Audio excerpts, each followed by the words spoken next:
Good morning, Michael Walsh here with Roger Norgel. Welcome to Norwal Farm. It's been a bit since I've done a video, but just kind of a slower time of year on the farm here. We've weaned some lambs and weaned the kids and did some ultrasounding on the ewes. Bring you up to date on what's going on. If you haven't already, please subscribe to our channel and ring the notification bell so that you're alerted of any new videos. And if you would, please hit the like button. That helps our channel. And leave us a comment, share this video with a friend. So thanks again for joining us today, and we'll get started. This is a group of lambs that we weaned. They were born in April. And then there's 4 in here that are from the February group. They're the tail enders, if you will. These 2 black ones, and then that one with the speckled face. And there should be one more. Where's that? There it is, right there. Another speckled face. And they're going to go to market on the 4th of August. The rest of these have to grow up a bit. I'm going to shear these. I actually sheared 5 of them yesterday, and it went pretty well. They've been weaned now, I think, 3 or 4 weeks, but they've taken to feed pretty good. There are 22 of those, but we're going to save 8 or 9 of the ewe lambs for replacements. They're really eating the grain well. They've been on it, like I said, since we weaned them. We started them on 1/4 pound per head per day for about a week, and then they went up to 1/2 pound for about a week. And now they're up to about 3/4 pound. And we're just growing them out right now. They've got to get some more frame on them. Not pushing them hard. These little black ones, they weigh about 100 pounds now. They're not going to get much bigger, so they're ready. The 4 of those had some pneumonia a couple months ago, and the antibiotic we use has a 60-day withdrawal, so that expires August the 1st. So then they'll go in. The 2 bigger ones are going to go restaurant, and then the 2 black ones we're going to have one, and then our nephew's getting one as well. So the kids over here, they've been weaned 3 days, and I'm going to start them on a little bit of grain, get a bigger trough. There's not quite enough space, so I've got a bigger one I can use, and we'll get that mounted, but they've taken to that really well. And they're eating their hay pretty well, but they've adjusted pretty well. So we're keeping that white one, and this one right here. Those are 3 doelings that we're going to keep and add to our herd. The rest of them are for sale. Most of them are wethers. There's two other doelings in there. We've got a neighbor that may buy some, so. But they're off to a good start. This is Champagne. She's the one that quit using the dog feeder, and so we decided just to feed her on the ground. And she's still sporadically eating. I'm not sure if she has a food allergy or what. We've tried different foods. She'll never be a real heavy dog. She's doing well. So this is the first she's been by herself. She's been by herself now about a month or so. She was always with another dog. And we thought it's going to help build her confidence, because sometimes they bond to another dog and they just never develop quite as well. So it's actually helped. She's kind of come out of her shell well, so she'll just be by herself for a while. So anyway, we're going to go down and check the other ewes and the cattle we have here too. There's the steers that we are borrowing. They belong to a neighbor. He hauls hay for us, but these paddocks that we fenced off along the wetlands have really tall grass, and the sheep and goats won't eat it. So I think those calves have been here about a month. I've probably mentioned it in another video, but it's worked out really well.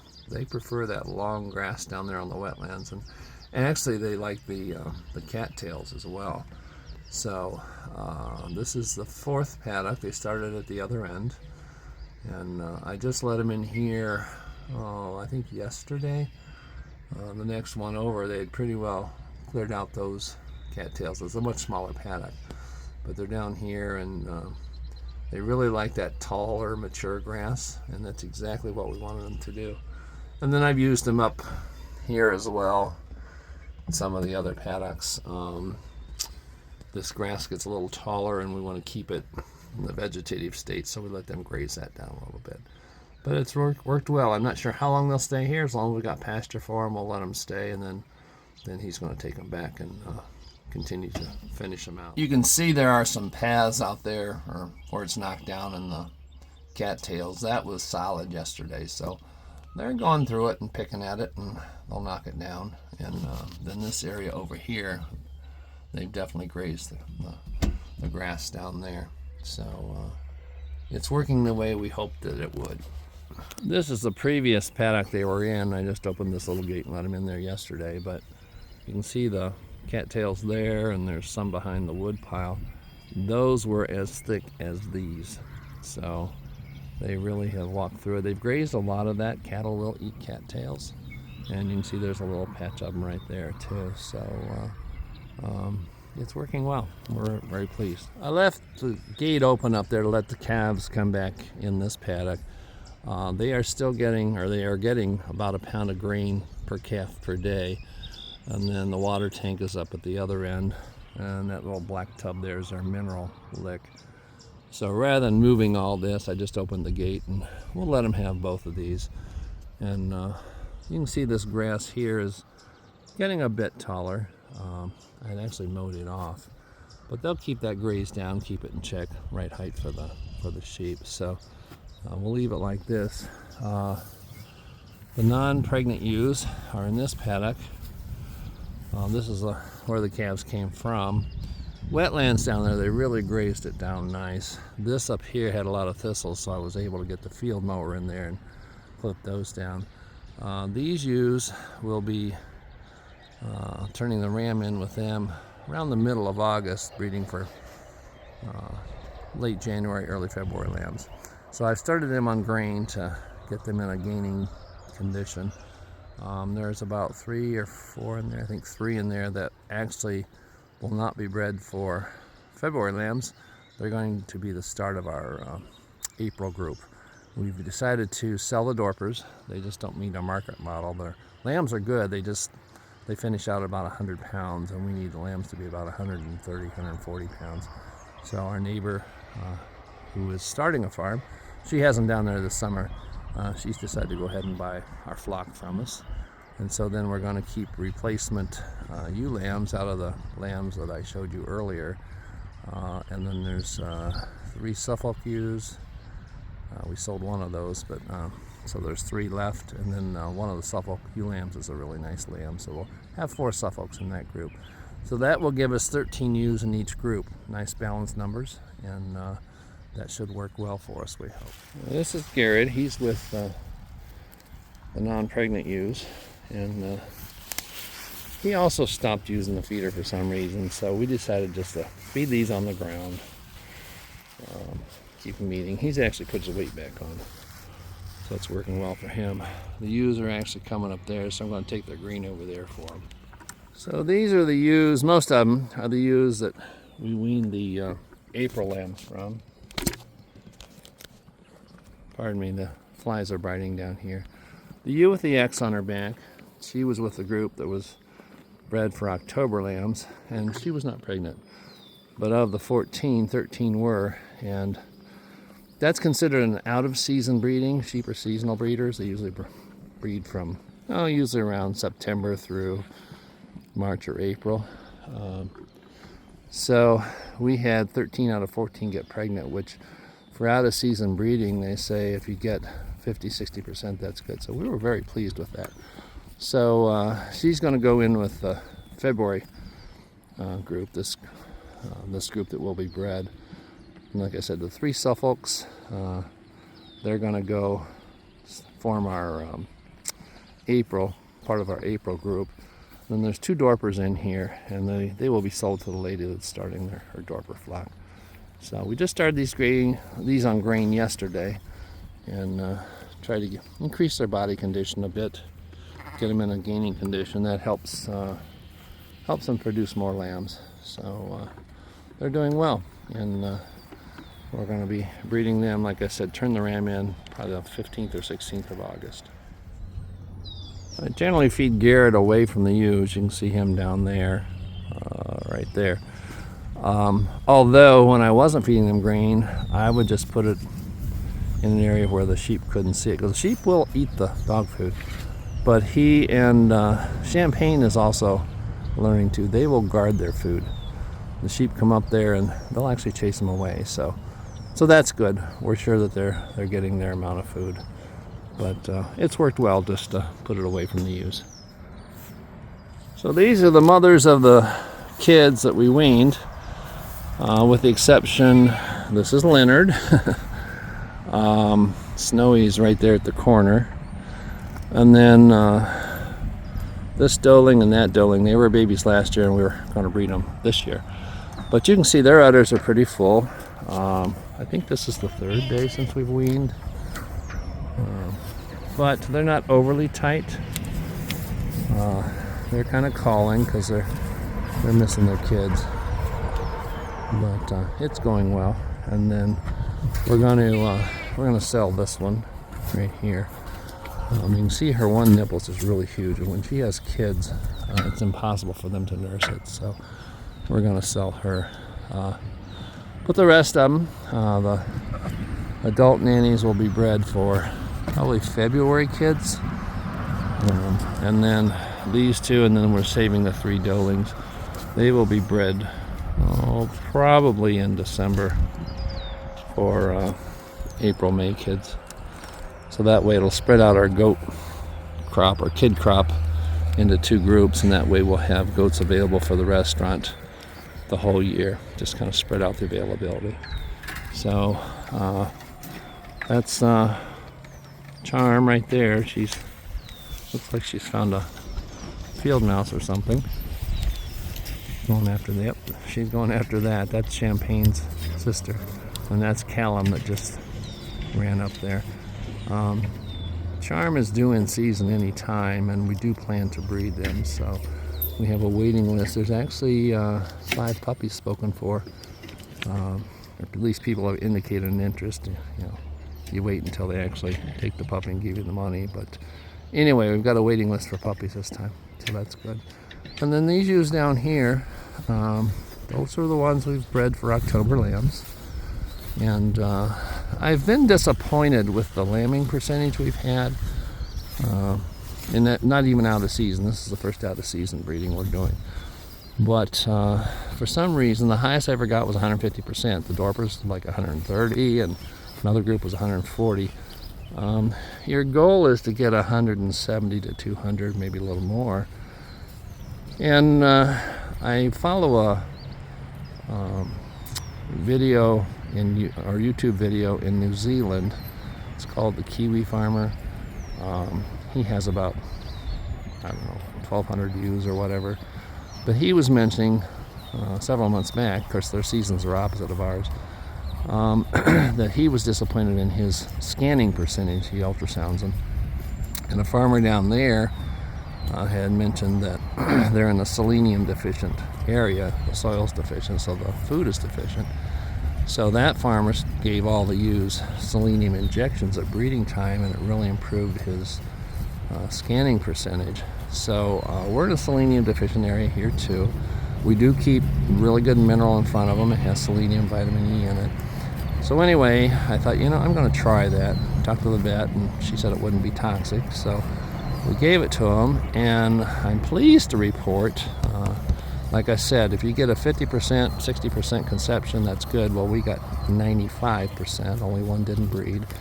And of the ewes that bred, we have a 200% scanning rate. We have 3 singles, 7 twins, and 3 triplets. And with the implants to synchronize them, they're all due on the 12th to the 13th of October. All at the same time, which isn't bad with this number of ewes.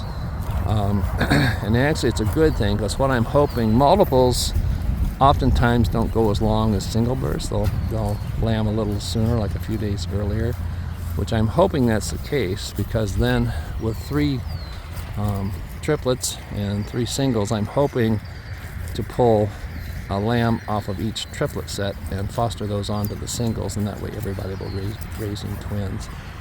I don't know if you notice these yellow flowers here, weeds. That is wild parsnip. It's an invasive plant. It's a biennial. Last year we didn't have as much, this year a lot more, but this field used to be covered with it, probably 75% covered. So we have grazed it and kept it mowed. We don't let it go to seed. And the goats actually eat it, and the sheep do too, some, so that helps. And so once we get these off of this paddock and this one over here, then we'll come in with a field mower and mow it down again. And I've mowed this once, topped it, and you can see the thistles are coming up, so we like to keep those under control. But very pleased with our scan results here. And so they're going to be lambing the middle of October. And it's the first time I've scanned, well, not the first time. The other time we scanned just for pregnant or not. But we're a little earlier scanning this year, and so she was able to predict numbers. So the triplets and the twins, we'll feed them a little heavier because they have more of a demand on them late in pregnancy. So we'll feed them a little heavier. The singles we won't feed as heavy, because if you feed them the same rate as the twins and the triplets, then their lambs grow real big and it can increase the difficulty in lambing. So that's our plan for next year, or for this year, and we'll see how it works. There's the feeding station for the dogs, and then that blue container on the side there, that's the mineral feeder for the sheep and goats. So that's the update on this group, and we'll continue to keep you updated. You can see a sheep over there. They're nibbling on that garlic mustard. So that's good. They do put some pressure on it, and that and the combination of mowing it has really kept it under control. It's a very invasive species. You can see those ewes right there. They're eating those flower buds, which is good, so it won't go to seed. Whenever I come in to check, Leonard's here and Snowy's here. They're my buddies. They'd pretty well cleaned out the trough there on that mineral, so I added more to it. I've got to adjust the flow so that they can get to it more. But they do eat a lot of mineral. But the does have settled down pretty well. Yesterday they were calling a lot, but they're settled down, and their udders are starting to get a little bit looser now, so they'll reabsorb that milk that's in the udder and they'll dry up. We're very pleased with the new permanent fencing we put in, fenced in the wetlands, so that's made that much easier, because we used to have to put temporary fence along there and mow it with a walk-behind mower, so a lot less labor. Really works out well. And then this lane fence also, anytime we would move stock, we would have to put up a temporary fence along here so they wouldn't run out towards the highway. So that's really simplified things for us. We've mowed hay. We did that Monday. Today is Friday.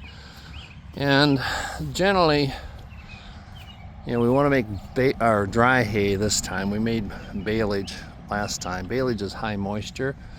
It's about 50% moisture when you bale it, and then that ferments. You keep it airtight in that plastic wrap. It's great for adult-sized animals because they can eat enough that they get enough nutrients from it. But lambs, they just don't have the stomach capacity. They can't eat enough to get the nutrients they need because it's 50% water. So you need dry hay for them because it's nutrient rich. It's about 15% moisture, so they're getting considerably more nutrients with each mouthful. So this was mowed on Monday. It got about 4/10 of an inch of rain on it on Tuesday, but really didn't hurt it because it was freshly mowed. We were supposed to get rain yesterday and we didn't, or last night, and there's a 50% chance of rain today, and I'm fingers crossed we don't get any. But they're going to come and turn it because the top is pretty well dried. Have heavy dews in the morning, so have to wait till the dew gets off of it. Well, we'll turn it, and then the underneath side's still a bit green, and then hopefully possibly bale it this afternoon, but I'm thinking more likely tomorrow because it's really overcast today. It did sprinkle just a little bit this morning. There's not a heavy dew today, but it's just not good drying weather. We've consistently had the rains, which I'm not complaining, but it helps the pasture, but it really makes it tough to make dry hay. So fingers crossed we get that done. So I think that's it for this video. Thank you again for joining us, and have a great weekend. Thanks for joining us at Norwal Farm.